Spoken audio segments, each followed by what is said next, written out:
ಸ್ಟೀಫನನು ಪವಿತ್ರಾತ್ಮ ಭರಿತನಾಗಿ ಸ್ವರ್ಗದತ್ತ ಕಣ್ಣೆತ್ತಿ ನೋಡಿ ದೇವರ ಮಹಿಮೆಯನ್ನು ಅವರ ಬಲಪಾರ್ಶ್ವದಲ್ಲಿ ನಿಂತಿರುವ ಯೇಸುವನ್ನು ಕಂಡನು. ಪ್ರೇಷಿತರ ಕಾರ್ಯಕಲಾಪಗಳು 7ನೇ ಅಧ್ಯಾಯ 55ನೇ ವಾಕ್ಯ. ದೇವರ ಪರಿಶುದ್ಧ ವಾಕ್ಯ. ಪ್ರೀತಿ ಸ್ವರೂಪನಾದಂತ ಕ್ರಿಸ್ತ ಯೇಸುವಿನಲ್ಲಿ ನನ್ನೊಲವಿನ ಪ್ರೀತಿಯ ಸ್ನೇಹಿತರೆ, ಅದು ಕ್ರಿಸ್ತ ಶಕ 34-36ರ ಸುಮಾರು. ಕ್ರೈಸ್ತ ಭಕ್ತಾದಿಗಳ ಸಂಖ್ಯೆ ದಿನದಿಂದ ದಿನಕ್ಕೆ ಹೆಚ್ಚುತ್ತಾ ಬರುತ್ತಿತ್ತು.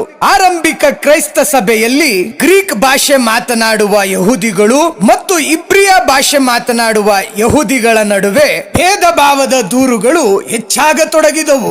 ಸಭೆಗಳಲ್ಲಿ ವಿಧವೆಯರಿಗೆ, ದೀನ ದಲಿತರ ಸೇವೆ ಮಾಡುವ ಸಲುವಾಗಿ, ಅವರಿಗೆ ಆಹಾರ ವಿತರಿಸುವ ಸಲುವಾಗಿ ದಿನದಿಂದ ದಿನಕ್ಕೆ ಕಿತ್ತಾಟ, ವೈಮನಸ್ಸೆ ಮತ್ತು ದೂರುಗಳು ಹೆಚ್ಚಾಗತೊಡಗಿದವು. ಈ ಸಮಸ್ಯೆಗೆ ಯೇಸು ಸ್ವಾಮಿಯ ಶಿಷ್ಯರು ಒಂದು ಪರಿಹಾರವನ್ನ ಸೂಚಿಸಿದರು. ಒಳ್ಳೆಯ ಸಾಕ್ಷಿ ಉಳ್ಳವರು, ಜ್ಞಾನ ಮತ್ತು ಪವಿತ್ರಾತ್ಮನಿಂದ ತುಂಬಿದವರು ಆದ 7 ಮಂದಿಯನ್ನ ಆರಿಸಿಕೊಳ್ಳೋಣ. ಆ 7 ಮಂದಿಗೆ ಜವಾಬ್ದಾರಿಯನ್ನ ನೀಡೋಣ ಎಂದು ಅಲ್ಲಿ ನೆರೆದಿದ್ದ ಸಮೂಹಕ್ಕೆ ಶಿಷ್ಯರು, ಯೇಸು ಸ್ವಾಮಿಯ ಅಪೊಸ್ತಲರು ಸಲಹೆಯನ್ನ ನೀಡಿದರು. ಆಗ ಇಡೀ ಗುಂಪು ಸೇರಿ 7 ಜನರನ್ನ ಆರಿಸಿಕೊಂಡರು. ಮೊದಲನೆಯವನು ಸ್ಟೀಫನ್, 2ನೇಯವನು ಫಿಲಿಪ್, 3ನೇಯವನು ಪ್ರೊಕೋರಸ್, 4ನೇಯವನು ನಿಕೋನಾರ್, 5ನೇಯವನು ಟೀಮನ್, 6ನೇಯವನು ಪರ್ಮಿನಸ್, 7ನೇಯವನು ನಿಕೋಲಸ್. ಈ 7 ಮಂದಿಯನ್ನ ಆರಿಸಿದ ನಂತರ ಇವರನ್ನ ಅಪೊಸ್ತಲರ ಮುಂದೆ ನಿಲ್ಲಿಸಿದರು. ಅಪೊಸ್ತಲರು ಈ 7 ಮಂದಿಯ ಮೇಲೆ ಕೈಗಳನ್ನಿಟ್ಟು ಪ್ರಾರ್ಥಿಸಿ ಸೇವೆಯ ಜವಾಬ್ದಾರಿಯನ್ನ ಇವರಿಗೆ ವಹಿಸಿಕೊಟ್ಟರು. ಸ್ಟೀಫನ್ ಇವರಲ್ಲಿ ಮೊದಲಿಗನು. ಸ್ಟೀಫನ್ ತನ್ನ ಕೆಲಸ ಕಾರ್ಯಗಳ ಜೊತೆಗೆ ದೇವರ ವಾಕ್ಯವನ್ನ ಧೈರ್ಯವಾಗಿ ಸಾರುತ್ತಿದ್ದನು. ಸ್ಟೀಫನ್ ಜನರ ಮುಂದೆ ಅನೇಕ ಅದ್ಭುತಗಳನ್ನ, ಸೂಚಕ ಕಾರ್ಯಗಳನ್ನ ಮಾಡುತ್ತಿದ್ದನು. ಇದರಿಂದ ಕೋಪಗೊಂಡಂತಹ, ಕ್ರೋಧಗೊಂಡಂತಹ ಕೆಲವು ಯಹೂದಿಗಳ ಗುಂಪು ಸ್ಟೀಫನ್ ನೊಂದಿಗೆ ವಾದಕ್ಕಿಳಿದವು. ಆದರೆ ಸ್ಟೀಫನ್ ನಲ್ಲಿದ್ದಂತ ದೈವಿಕ ಜ್ಞಾನ, ಆತ್ಮಶಕ್ತಿಯನ್ನು ಎದುರಿಸಲು ಅವರಿಂದ ಸಾಧ್ಯವಾಗಲಿಲ್ಲ.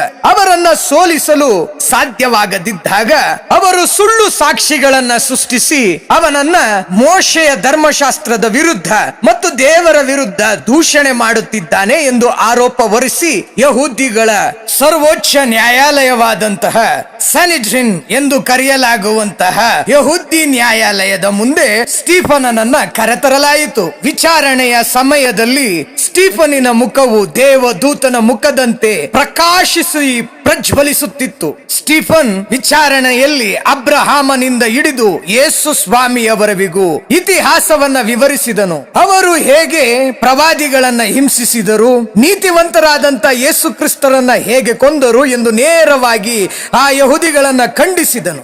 ಸ್ಟೀಫನ ಮಾತುಗಳಿಂದ ಕೋಪಗೊಂಡಂತ ಜನರು ಅವನನ್ನ ಪಟ್ಟಣದ ಹೊರಕ್ಕೆ ಎಳೆದುಕೊಂಡು ಬಂದು ಅವನನ್ನ ಕಲ್ಗಳಿಂದ ಹೊಡೆದರು. ಕಲ್ಗಳಿಂದ ಸ್ಟೀಫನನನ್ನ ಹೊಡೆಯುವಾಗ ಅವನ ವಸ್ತ್ರವನ್ನ ಕಾಯಲು ಸೌಲ ಎಂಬ ಯುವಕನು ಅಲ್ಲಿ ನಿಂತಿದ್ದನು. ಆ ಯುವಕ ಸೌಲ ಸ್ಟೀಫನನ ಕೊಲೆಗೆ ಸಮ್ಮತಿ ನೀಡಿದನು. ಮುಂದೆ ಇದೇ ಸೌಲನು ಬದಲಾಗಿ ಮಹಾನ್ ಅಪೊಸ್ತಲ ಪೌಲನಾದನು. ಅಲ್ಲಿದ್ದಂತ ಜನಸಮೂಹ ಸ್ಟೀಫನನನ್ನು ಕಲ್ಗಳಿಂದ ಹೊಡೆದು ಕೊಂದರು. ಸಾಯುವ ಮೊದಲು ಸ್ಟೀಫನ್ ಆಕಾಶವು ತೆರೆಯುವುದನ್ನು ಕಂಡನು ಮತ್ತು ಯೇಸು ಕ್ರಿಸ್ತರು ದೇವರ ಬಲಗಡೆಯಲ್ಲಿ ನಿಂತಿರುವುದನ್ನು ಕಂಡನು. ಯೇಸುವಿನಂತೆ ಸ್ಟೀಫನ್ ಕೂಡ ತನ್ನನ್ನು ಕೊಲ್ಲುವವರಿಗಾಗಿ ಪ್ರಾರ್ಥಿಸಿದನು. ಕರ್ತನೆ, ಈ ಪಾಪವನ್ನ ಅವರ ಮೇಲೆ ಹೊರಿಸಬೇಡ ಎಂದು ದೇವರನ್ನ ಪ್ರಾರ್ಥಿಸಿ ಪ್ರಾಣವನ್ನ ಬಿಟ್ಟನು. ಸ್ಟೀಫನ್ ಶತ್ರುಗಳನ್ನ ಕ್ಷಮಿಸುವ ಕ್ರಿಸ್ತನ ಗುಣಕ್ಕೆ ದೊಡ್ಡ ಉದಾಹರಣೆ. ಸ್ಟೀಫನ್ ಪ್ರಾಣದ ಹಂಗು ತೊರೆದು ದೇವರ ವಾಕ್ಯವನ್ನು ಸಾರಿದನು. ಇಂದು ದೇವರ ವಾಕ್ಯವನ್ನು ಸಾರುವಂತ ಅದೆಷ್ಟೋ